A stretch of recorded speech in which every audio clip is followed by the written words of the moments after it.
Good morning, Birmingham, Tuscaloosa, Anniston, and all of Central Alabama. You're watching the CBS 42 Morning News. Good morning, everyone. Thanks so much for waking up with us. I'm Alex Finney. You're watching CBS 42 Morning News. Yes, you are. Yes, absolutely. Alongside of me is Storm Track meteorologist Nate Harrington, who's here to give us a rundown of your forecast. Yeah, that's exactly right. More warmth for this afternoon. Temperatures starting off warm for this morning. Numbers in the upper 60s and low 70s, 73 Birmingham and Alexander City. And then everybody else in the upper 60s, 67, 68s, and 69s to start off your Sunday. A little bit of cloud cover, but these are all high clouds, not really bothering us too much. They don't have any rain with them either, so we're going to stay dry once again. Need some rain, and we've got one chance of it for the next few days, and it's going to be on Monday. Temperatures increase this afternoon. A few clouds around for the lunchtime hour, upper 80s for afternoon highs, but temperatures are really going to start to shoot up this afternoon. Once again, numbers in the middle 90s, 95s, 96s, definitely in play for afternoon highs today. After yesterday, we had 98 degrees. We'll have a better idea of your forecast for next week coming up, and I think we've got some cooler air to talk about. We'll talk about that in just a few minutes. Alex, over to you. Thank you, Nate. Breaking overnight, authorities say this man, 20-year-old Arjun Shaitan, is now in custody after a deadly shooting at a Washington State mall. He was arrested following a massive search. Shaitan is believed to have shot 4 women and a man to death at the Cascade Mall in Burlington, this about 60 miles north of Seattle. Authorities say they arrested Shaitan without incident and described him as being zombie-like. Brooke Silabraga has the latest. Police captured the suspect in Friday night's mass shooting at a Washington State mall. Investigators say they apprehended 20-year-old Arjun Shaitan early Saturday evening in Oak Harbor, about 30 miles from the scene. I saw an individual walking northbound on the sidewalk, and I instantly recognized that is the person I had just viewed on my computer. I did an abrupt U-turn, hit my lights, pulled my gun, and myself and Reserve Deputy Eric Grombaugh took the individual into custody. At the Women's Macy's, 4 possible shots fired, unknown number of victims, law enforcement being advised. 4 women were shot dead in the makeup area at Macy's, and a man died later. Shoppers fled or hid in changing rooms and other stores. It wasn't all at once. It was more like a shot, and then 2 seconds later, another shot. Police say surveillance video shows the alleged shooter arriving at the mall unarmed, then entering Macy's 10 minutes later with a hunting-style rifle. The victims range in age from a teenager to senior citizens. In our community, we suffered a devastating loss of 5 treasured members of our community who had done nothing more than what we all have done on any given day. The FBI helped in the search for the suspect. Brooke Silva-Braga for CBS News, New York. Police say Shaitan immigrated from Turkey and had been arrested for simple assault last year. He's expected in court tomorrow. New this morning, 8 people are recovering after a shooting in Baltimore, Maryland Saturday night. Police say a 3-year-old girl and her father are among those hurt. Police say at least a dozen shots were fired. They believe 3 suspects were involved, and it may be related to a Labor Day weekend shooting that left 1 man dead and 2 women hurt. Police say all 8 victims are expected to be okay. New this morning, Anniston police say a man turned himself in after shooting another man to death. Police say 32-year-old Carl Griffin is now charged with murder in the shooting death of 26-year-old Vincent Robinson. Police say the 2 men were arguing in a parking lot when Robinson was shot. We're going to move to this story. New this morning, a car crash claims the life of a Vance man. It happened on Ed Stevens Road, 9 miles north of Tuscaloosa. The victim died after his car left the roadway and struck several trees. Police say he was not wearing a seatbelt and was partially ejected. State troopers are investigating that accident. Continuing coverage this morning, Iowa's governor says his state is doing everything to prepare for expected flooding. Governor Terry Branstad has held a roundtable meeting with emergency officials on Saturday. He also toured areas in Cedar Rapids. Now, the Cedar River is expected to crest at 24 feet tomorrow, meaning hundreds of homes and businesses had to evacuate as soon as possible. Officials say the turnout of volunteers ready to help has been overwhelming already. We have a great community. We had a lot of people come out, help out people. We're still having people come in and volunteer to clean other people's houses. They may not even know them. Flooding is threatening more than 24 counties in Iowa and Wisconsin. The two states were hit by heavy rain last week. New this morning, hundreds attended a funeral for a teenager shot to death by police in Ohio. 13-year-old Tyree King died after Columbus police said he ran from them while they investigated an armed robbery. Officer Brian Mason shot King after King pulled out a BB gun that looked like a real gun. Friends say they're remembering him and encouraging nature. One thing I do remember about him is his smile, and he always used to tell me to stay out of trouble and just focus on my work in basketball. Evidence from the shooting investigation will be presented to a grand jury to determine if Officer Mason's actions were justified or if he should be charged. King's family is calling for an independent investigation. New this morning, fire breaks out at Toomer's Corner after Auburn's victory over LSU last night. Take a look at that intersection there. As is tradition, Auburn fans celebrated the win by rolling the Toomer's Oaks. But surveillance video caught someone apparently lighting the toilet paper on fire and walking away. The Auburn Fire Department tells OANow.com actually, no one was hurt in that fire and the tree is still intact. And speaking of Auburn, it was a wild finish on the Plains after Auburn lost, but was declared the winner after all just moments later.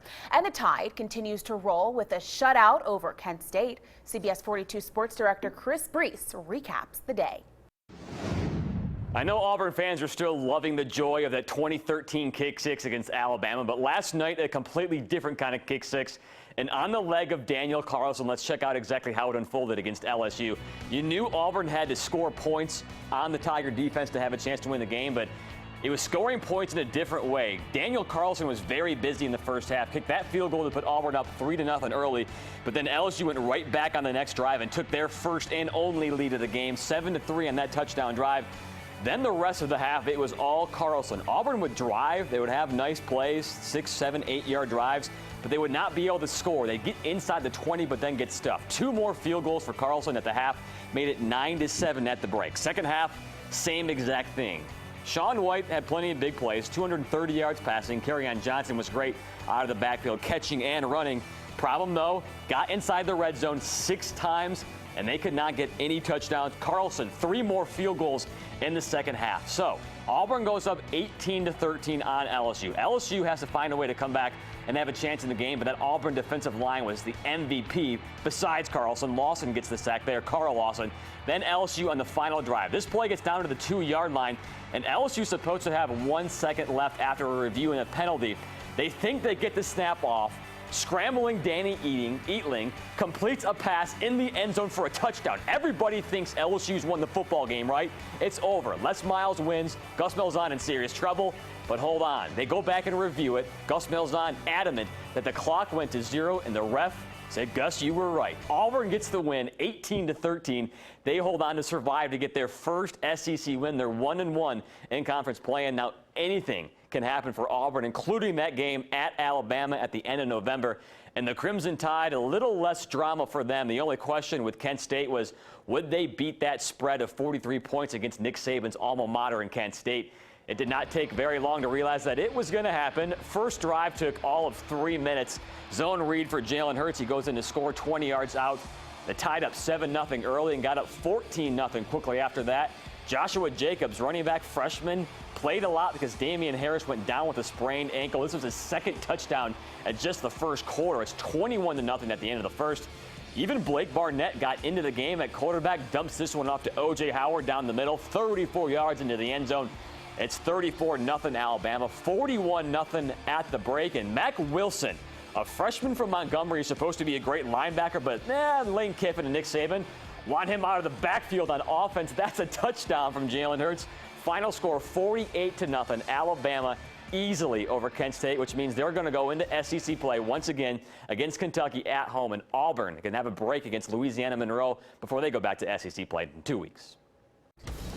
All right, thank you, Chris. Well, your time right now, it is 6:11, and annual festival is coming back next weekend. After the break, all the details on the Alabama Butterbean Festival in Pinson. Nate? Fantastic, and a fantastic start to your day. A lot of sunshine headed our way, just a few clouds outside this morning, and more warm temperatures will tell you how hot it's going to get this afternoon when the CBS 42 News this morning continues.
You're watching the CBS 42 Morning News. Welcome back, everybody. A beautiful shot of what will be a very nice looking sunrise this morning out over Birmingham, looking toward the east. A few clouds outside, but really nothing to get too bummed out about. A nice day on the way. A little bit on the warm side, though. Temperatures now in the low 70s, and Birmingham 73, but a lot of folks starting off their day in the upper 60s for Sunday. Temperatures will rise this afternoon. Numbers in the low and middle 90s, 94, 95, 96 degrees, definitely in play for this afternoon's high temperatures. After yesterday, we hit 98 degrees in Birmingham. A handful of days have been very warm this month, and 21 to be exact have hit 90 or above. And I think that streak continues today. A little bit in doubt for tomorrow as a cold front moves in, but after that, it looks nice and cool as we continue September and go into the first days of October. The satellite and radar picture over the southeast is mainly dry.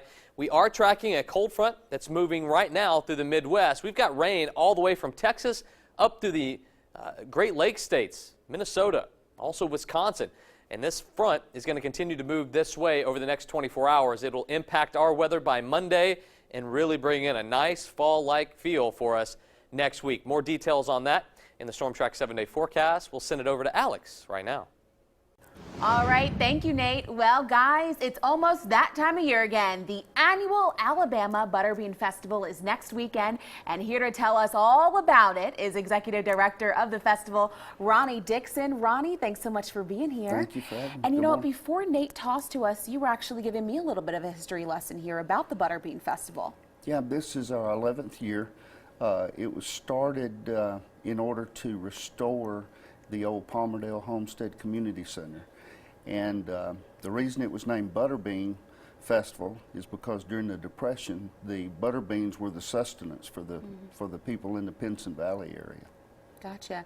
And obviously this is not only, you know, a great event for people to go to because it will be fun, but it's free as well. Yes. And anyone's welcome, right? We try to provide enough free entertainment that people can come and spend several hours. We have on Friday night this year Janet Paschal from the Bill Gaither series, and on Saturday Cottonmouth Creek, which is a regional bluegrass band. So we have 14 total hours of free music. All the parking is free. The admission is free. We have over 150 vendors that have everything from crafts to kettle corn.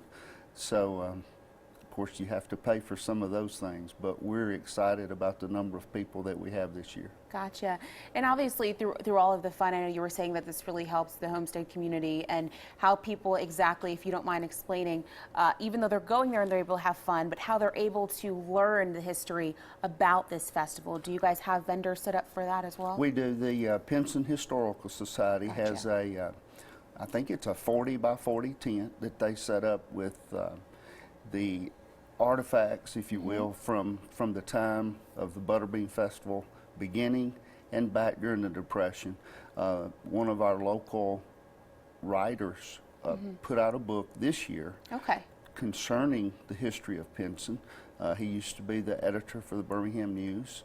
Great book that covers everything from the present day Butterbean Festival back to the Depression area. And is he going to be at this event? He'll be there at the Historical Society tent, and I'm sure they'll have some of their books for sale. Perfect. Of course, if people have questions, that's the tent to go to.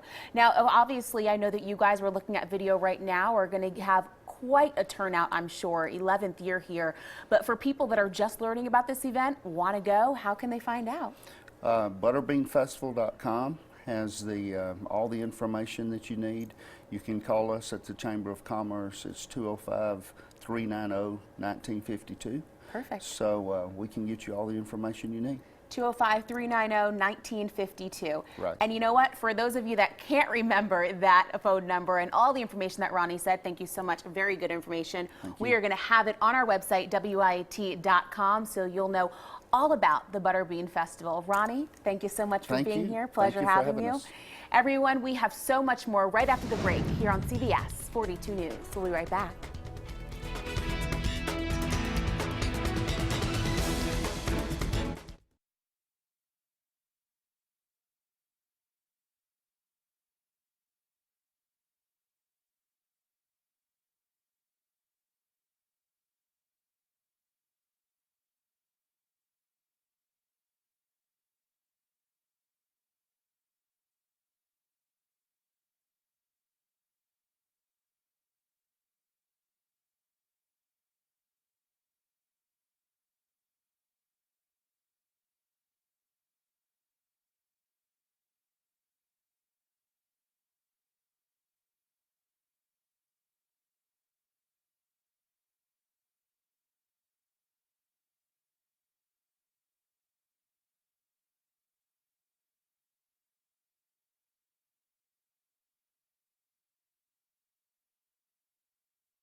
All right. Homer Brown loves table tennis. Doing good.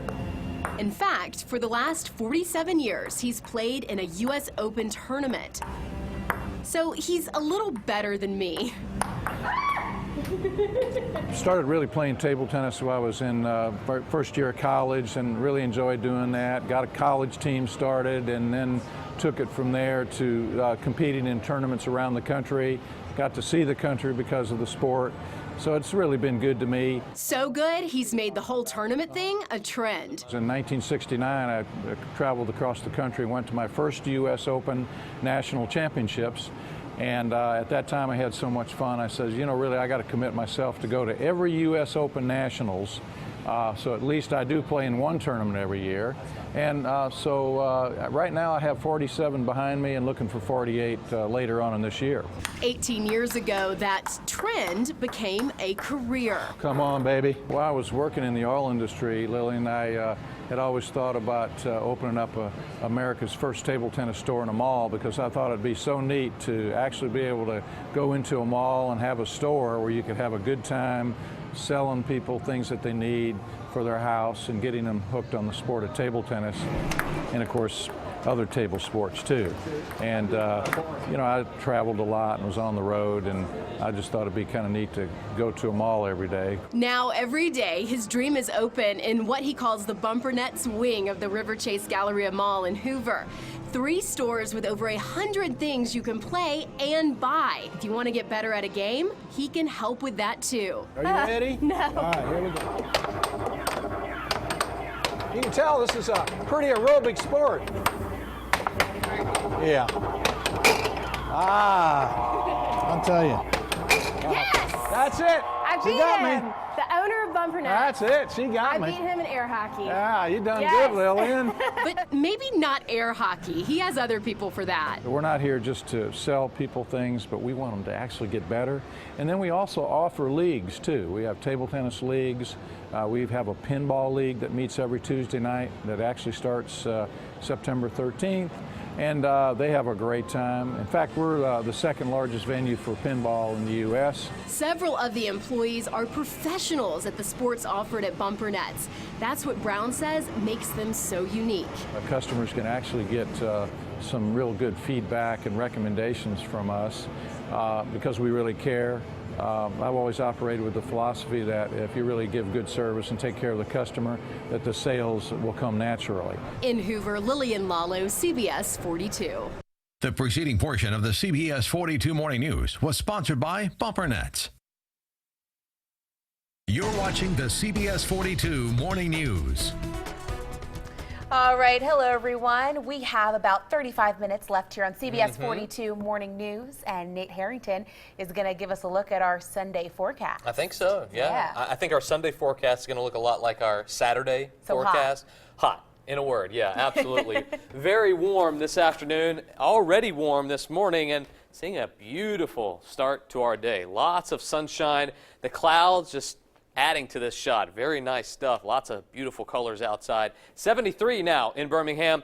Nice starts in Tuscaloosa, Anniston. A little bit of wind out there. Temperatures in the upper 60s, a clear sky. A few clouds around this afternoon, but just mostly hot. 90s, middle 90s for most of us this afternoon. Some low 90s, but 94s and 95s are definitely a possibility for afternoon top temperatures. All dry right now. Storm track radar, the satellite picture. You see one little ribbon of cloud cover from central Georgia all the way through the central part of our state, but that's really not going to be too much of an issue. No rain there. All the rain, though, to our west associated with a cold front. This front will slowly move this way over the next 24 hours. By tomorrow afternoon, actually 36 hours, by tomorrow afternoon, tomorrow night, that cold front will move in. Before that, dry and hot. But on the back side of that front is much cooler air. We're talking 10 to 15 degrees cooler than what we've had to deal with here recently, and that is a welcome change for sure as we round out September.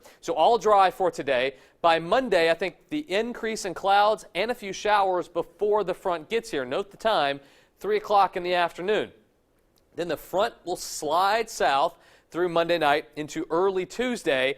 A few more showers are possible there too. Maybe a thunderstorm I think most of us will stay dry with just a smattering of showers, just scattered showers. And then the front moves through and that cooler air rushes in. Temperatures in the 90s this afternoon. We'll be back in the low and middle 70s for some folks and upper 60s to start off Monday. Then the front moves in. A couple little showers pop up before the front gets here. Then the front slides through tomorrow night.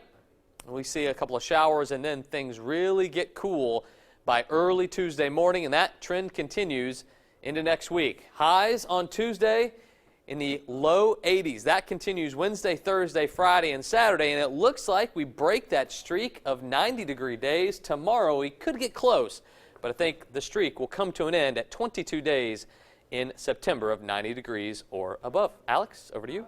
Thank you, Nate. Well, your time right now, it is 6:27. Protests continue across the U.S. after deadly officer-involved shootings last week. Still ahead, the latest cities taking a stand against police shootings. You're taking a live look at Hofstra University, the site of the first presidential debate on September 26th. We'll be right back.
Good morning, Birmingham, Tuscaloosa, Anniston, and all of Central Alabama. You're watching the CBS 42 Morning News. Good morning to you all. I'm Alex Finney. I hope you all are having a fantastic weekend. And thank you so much for watching CBS 42 Morning News. Here today to bring you your weather for this Sunday is Nate Harrington. One time Nate? only. No, never one time only. You'll be back again. Yeah, Michael Smith's going to fill in for me tonight, so I appreciated him switching shifts with me. But we are talking about another warm day. Another warm day. Numbers back in the 90s. Starting off warm as well. 73 Birmingham, 71 Alexander City. Just way too warm for late September. But it looks like changes are coming. Numbers in the upper 60s for basically everybody else around central Alabama. A little ribbon of cloud cover this morning. No rain with this, but just a little bit of cloud cover to add to the beauty of that sunrise. Go out and check that out. It is absolutely gorgeous outside right now. Lots of beautiful colors, and temperatures will be rising along with the sun this morning into the afternoon hours. Numbers by noontime to 1 o'clock will be in the upper 80s and low 90s. Fully expect us to hit that 90-degree number and keep on going. Middle 90s expected for this afternoon. Looking at the big board, high temperatures, 94s, 95s, 96s, well in play once again for today. And that'll be the 22nd day in September that we hit 90 degrees. But I think we put a stop to that streak maybe by Monday, but for sure by Tuesday. We'll tell you all about a cold front that'll be moving through and a very fall-like forecast next week in your Storm Track 7-day forecast in a few minutes. Alex, over to you. All right, thank you, Nate. Breaking overnight, protests against police shootings and police brutality continue to spread across the U.S. This group made its way through several streets in Oakland, California. Other protests have continued in New York and Atlanta, plus Charlotte, North Carolina, after a man is shot to death by police. Video of the Charlotte victim, Keith Lamont Scott, being shot has now been released, and Charlotte police made the decision to release the video yesterday afternoon after being asked repeatedly by Scott's family and protesters. Now, this that you see here is dash camera video captured by an arriving police officer. It shows officers surrounding Scott's car before he exits his SUV, and as he walks backwards there, you can see him, Scott is shot 4 times. Police say he ignored their commands to drop a gun.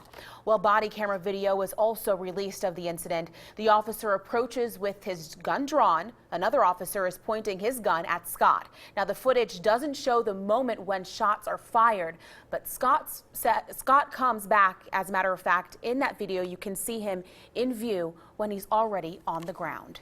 Don't shoot him. Don't shoot him. He has no weapon. Keith, don't you do it.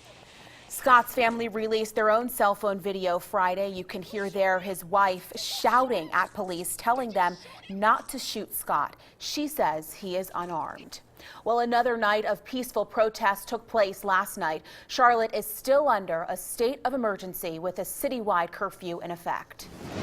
New this morning, Birmingham fire officials say they're investigating a possible meth lab. According to the Birmingham Fire Twitter page, hazmat crews plus a fire engine and a rescue truck were called to the 1300 block of Richard Arrington Jr. Boulevard South last night. Now, we have calls out this morning to find out more information about this incident from yesterday. So, of course, stay with us as we continue to follow this developing story. Developing now, a Tuscaloosa woman faces attempted murder and assault charges after allegedly attacking teenagers with a sledgehammer. Listen to this. 32-year-old Sharonda Witherspoon was arrested on Friday. A witness says she and a 17-year-old girl knocked on the door of a Tuscaloosa apartment. Now, a boy answered that door, and that's when she allegedly swung the sledgehammer at him. A 13 and 17-year-old boy were stabbed trying to break up that fight. Right now, a Hueytown High School student faces charges connected to a shooting outside a restaurant. This all happened after a football game. Now, it happened around 10:45 Friday night at the McDonald's on Allison Bonnet Memorial Drive. The teenager is charged with first-degree assault. Police say that he shot another teenager twice. The victim is at UAB but is expected to recover. New this morning, we're now a day away from the first presidential debate between Hillary Clinton and Donald Trump. It's their first face-to-face debate, and the candidates are preparing in very different styles. Trump is sticking with the campaign trail after getting a big endorsement from former GOP rival Ted Cruz. Trump says he doesn't want to over-prepare and is using his time to attack Clinton ahead of the showdown. He's also going after Clinton's running mate, Virginia Senator Tim Kaine. And you know, he's not very popular. He won his election by a very, very close margin. When I heard she picked, I said, you know, maybe that's bad for me. We're just about tied in Virginia, and we haven't started advertising. Meanwhile, Clinton has been preparing with her top advisors for the past few days. A longtime Clinton aide is playing the role of Trump. The debate preps come as Clinton picks up 2 big endorsements, one from the New York Times, I should say, and the other from the Cincinnati Enquirer, which broke a nearly century-long tradition of endorsing Republicans in the battleground state of Ohio. While the Clinton campaign is hoping the debate is the start of a big campaign push, Tim Kaine and Trump's running mate Mike Pence will be on Face the Nation, right here on CBS 42 at 9:30 this morning. Well, meanwhile, the guest list for Monday's debate could be getting interesting. Donald Trump threatened via Twitter to bring Gennifer Flowers to the debate. Bill Clinton admitted to having a sexual relationship with Flowers decades ago. Trump's taunt comes in response to Mark Cuban's plan to sit front row in the invitation of the Clinton campaign. Cuban has been a vocal critic of Trump throughout the campaign. Well, happening this week, suspended Alabama Chief Justice Roy Moore will head to court on accusations that he misused his office to try and block gay couples from marrying in the state. The Alabama Court of Judiciary will hear testimony and arguments in the case against Moore on Wednesday. Now, Moore is accused of ethics violations after a January order to probate judges. Prosecutors say the trial could last a day or less. Now, Moore could be removed from office if found guilty. Coming up, attorneys are close to seating a jury in the trial of an Alabama native charged in the death of his toddler son. Justin Ross Harris is accused of leaving 22-month-old Cooper Harris to die in a hot car back in June of 2014. Lawyers on each side will get to dismiss 9 or more potential jurors out of the 45 people chosen. Opening statements are set for October 3rd in Brunswick, Georgia. Saturday was a crazy day across the college football landscape, including down in Auburn, where the Tiger versus Tiger matchup didn't disappoint. CBS 42 sports reporter Scott Griffin and Chris Wrinkle take us through the day on the plains and inside Alabama's Kent State beat down in Tuscaloosa. A wild night on the plains only follows a wild night in Jordan-Hare Stadium. We said coming into this game, weird things happen when Auburn and LSU meet for football games. Add this one to the list of bizarre endings as the Auburn Tigers get their first SEC win of the year over number 18 LSU, 18-13 in a game where Auburn did not score a touchdown. But yet they still won the game, and that's because of Daniel Carlson. Not that Auburn didn't have opportunities to score. They made it to the red zone 6 times. They ended up scoring 5 of 6 times, all field goals. They could not punch it in. But when you got a guy like Daniel Carlson who's almost automatic from anywhere on the field, it's a really nice safety blanket to have if you're the Auburn Tigers. I don't know if I have. I don't think I ever have. So, that was new. I definitely was busy today, but it was a lot of fun. And the most important thing is we come out with a win. It doesn't mean anything if we don't come out with a win. So, I'm really glad we were able to hang on. Now, the Auburn Tigers had to get a thrilling victory right at the end. Alabama had no trouble with Kent State. For more, we bring in CBS 42 Scott Griffin in Tuscaloosa. Scott. Thanks a lot, Chris. That's right. They had to get young guys to play in this football game and to step up. You knew that was going to happen at a game like Kent State, but you didn't know that it would come this way, like Damian Harris going out with an ankle sprain. So guys like Joshua Jacobs and B.J. Emmons had to come on board and do well. Jacobs, for instance, 97 yards rushing. He raised a lot of eyebrows in the locker room after the game. I mean, it's bad when anyone goes down on our team, regardless of the position. But, it's just you have to go to the next guy that's up and, tell him that we got his back and we keep rolling. It's huge to see from a true freshman running back, because, like I said, you never know when someone's going to go down. You just got to be ready to play. And to see that from a true freshman is awesome. What I mean is this guy's, he's matured, he's buying into the program, and that's what we need. I've been practicing hard all week for it, all summer for it, and it all started with the O-line and the quarterback, and I just went and did my job. Cam's a big guy that's got great hands and great range as a ball catcher, and certainly somebody that we feel like can be very productive for us. And if you take out Jalen Hurts, who's a true freshman, and his numbers out from the offense today, you had 4 younger guys step up in big ways. Joshua Jacobs, B.J. Emmons, 2 true freshmen, Trayvon Diggs, a true freshman, and then Cam Simmons, a veteran, but hasn't played a lot. 225 yards from those 4 guys alone. So Lane Kiffin and Nick Saban have to be happy moving forward that backups performed well in this game against Kent State. Chris? Thank you, Scott. And then we'll have wrap up all of this as Auburn and Alabama big winners on this Saturday coming up tonight on the CBS 42 News at 10. All right, thank you guys. Well, your time right now, it is 6:41. It's not too early to think about some spooky and fun Halloween plans, right? Next, we sit down with the Basset Hound Rescue of Alabama for all the details on the spooktacular Basset Bash. We'll be right back. Nate?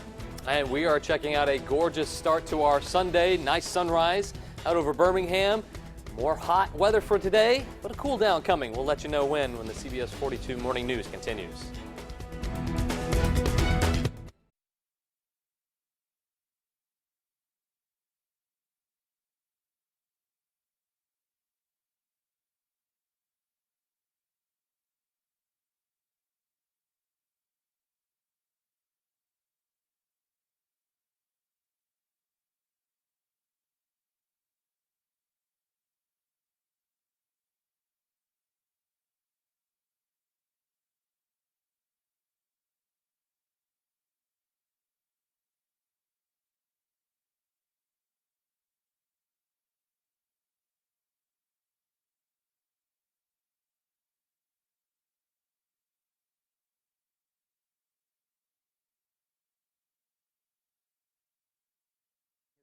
This year as the Howling Champion at the Bash. Oh, really? So if we have a few minutes, he wants to give a shout out to everybody who wants to challenge you. Oh yeah. So what do you do to get him to?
You're watching the CBS 42 Morning News.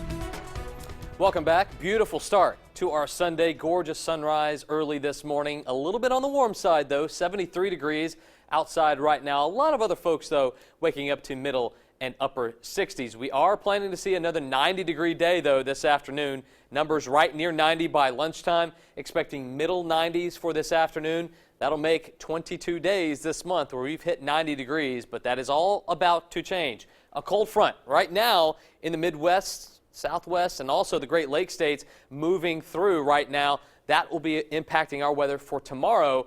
On the backside of that is nice, cool air that will replace the sweltering heat that we've had for most of September. We'll tell you how nice it's going to feel next week in that Storm Track 7-day forecast, but right now, Alex has a favorite four-legged furry friend with us. Yes, Nate, we do. Happening soon, as a matter of fact, for all our viewers at home, a spooky fun time for you and man's best friend, and we mean your dog, right?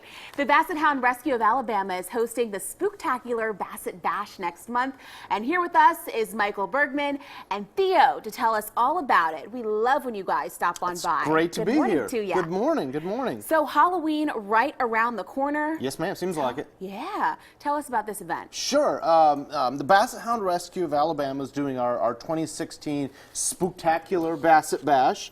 October the 29th, the Saturday before Halloween, from 11 until 2 at Camp Scotty in Pelham.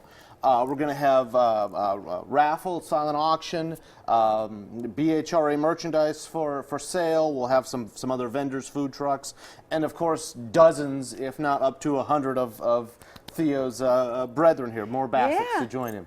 And I'm sure dogs can come dressed in costumes. Oh, absolutely. I mean, and they do. Theo's, look, he's lounging. He must love this carpet. He really enjoys the carpet. We're having a dog costume contest as well, lowest to the ground, longest ears, and of course the howling contest, which Theo is the defending champion. It's going to be a lot of fun, and I know you were talking about that howling contest. I got to hear him. Can you get Theo to howl? Theo. Boo! Boo! Oh my gosh! And he has been. What, Theo? He is adorable. He is adorable. And he has held that title, right? Yes, ma'am. Yes, he's looking to defend. Absolutely. This is going to be a fun event for people to come out to. Whole lot going on. And, of course, the dogs are going to have a good time. Oh, yeah. So how can people find out about this event if they're interested and want to kind of get involved? Absolutely, absolutely. We've got some information on our website. It's bhral.org right there on the screen. We've got a Facebook event set up, and you can certainly message our social media team and get information from them. We've got Bass shirts for sale right now. If you want to go to our website, the boutique is there. All the proceeds from anything that we sell in the boutique goes to support dogs and foster dogs and things like that. So it's really a great time and a lot of fun. All right, perfect. Theo, do you want to wrap us real quick with a howl? Theo, you want to get going? Boo! Boo! Thank you. I could listen to him all day. He is the cutest. Thank you so much, Michael and Theo. Thank you guys so much for being here. Love when you guys stop on by. We are going to have all this information on our website, WIAT.com. We have so much more right after the break here on CBS 42 Morning News.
You're watching the CBS 42 Morning News. Hello, everyone. We are going to take a look at your Sunday forecast and the rest of the week. Fall is here. And Nate, as you've been saying, though, the warm temperatures are still going to be lingering today? Yeah. I think today is the last day that we have to deal with the really intense heat. Yeah, that's a thumbs up. I am kind of excited about it because the last day we've got to deal with this heat, but this is a gorgeous sunrise. This is what I miss about working regularly in the mornings. I normally get up pretty early, but this is just a gorgeous start to a Sunday. Temperatures are a little bit on the warm side. Birmingham at 73 with lots of sunshine, and Anniston and Tuscaloosa, nice start at 69 degrees. Northeast winds very, very light right now in Tuscaloosa. Very calm wind everywhere for today. Expecting numbers in the mid-90s again for afternoon highs. In the deep south, all dry today. A little ribbon of cloud cover, no rain associated with that. But we've got showers on the other side of the Mississippi, and these showers associated with a cold front. This front is now starting to move closer to us. Over the next 36 hours or so, it will do so, and by the time we get to Monday night, this front will be through. But today, another hot and dry day. So we've got 90s once again for today. On the other side of this front, we've got some very, very cool numbers. We'll take a look at those in a second. But look what happens. Today, mostly dry, maybe a shower or two that pops up.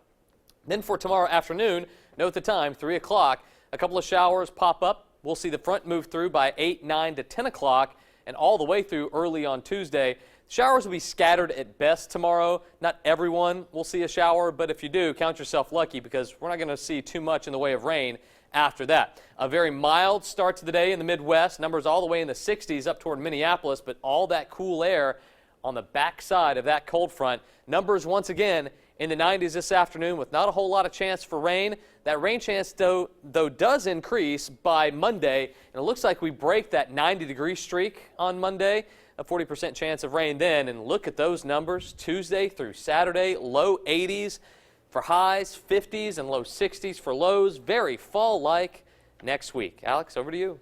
Love hearing about those fall-like temperatures. Thanks so much, Nate. Well, your time right now, it is 6:53. A look at your top stories right after the break. Stay with us here on CBS 42 Morning News.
You're watching the CBS 42 Morning News. Hello. Well, if you're just waking up, we've got a recap of the top stories for you this morning. Washington authorities say the suspect behind a deadly shooting at a shopping mall is now in custody. He was arrested near his home in Oak Harbor. 5 people were killed in Friday's shooting. 8 people, including a 3-year-old girl and her father, are recovering after a shooting in Baltimore. Police believe it's related to a deadly Labor Day weekend shooting. They are still searching for the gunman. Charlotte police released dash cam and body camera footage from an officer-involved shooting that left a man dead. Police released the videos the day after Keith Lamont Scott's wife released her own cell phone video of that incident. Donald Trump and Hillary Clinton are preparing for tomorrow night's presidential debate. Trump is staying focused on the campaign trail, while Clinton practices with top aides, filling in as Trump. A live look at Toomer's Corner this morning in Auburn after video catches a man setting toilet paper hanging from the trees there at Toomer's Oaks on fire. Auburn fire officials say no one was hurt. And to this, speaking of Auburn, a crazy night on the Plains as the Tigers defeat LSU after a reversed call at the very last second. Auburn has their 5th home game of the season on Saturday, hosting Louisiana Monroe. And the Tide continues to roll on this season, shutting down Kent State in Bryant-Denny. Alabama will now focus on Kentucky for next Saturday's homecoming game. Nate? Thanks a lot. After some hot action on the field yesterday, another hot day in store for us today. Numbers back in the 90s. There you see a lot of sunshine to start off our morning on Sunday. We will see a big spike in temperatures once again this afternoon. By lunchtime, we're in the 90s. I think 94, 95 degrees, definitely a possibility. As we go throughout the rest of the evening into tomorrow morning, we'll see temperatures in the 70s to start, upper 60s as well. Monday, a cold front moves through, upper 80s, close to 90 degrees for afternoon highs. But on the backside of that cold front, it's some much cooler air. Check out the Storm Track 7-day forecast. Chance of rain on Monday as the front moves in, then low 80s, no humidity during the afternoon, 50s during the evening time and early morning hours. Finally, we can talk about some fall weather for fall. Yes. September's just been so hot, and it looks like finally we get to enjoy some nice fall weather around here. Might even have to break out a jacket for the mornings. I love the sound of that. Yeah. Temperatures finally taking a dip. Great Looking stuff. Forward to it. Well, thank you so much, everyone, for joining us right here on CBS 42 Morning News. Have a wonderful weekend. We will see you back here tomorrow morning at 4:30. Take care.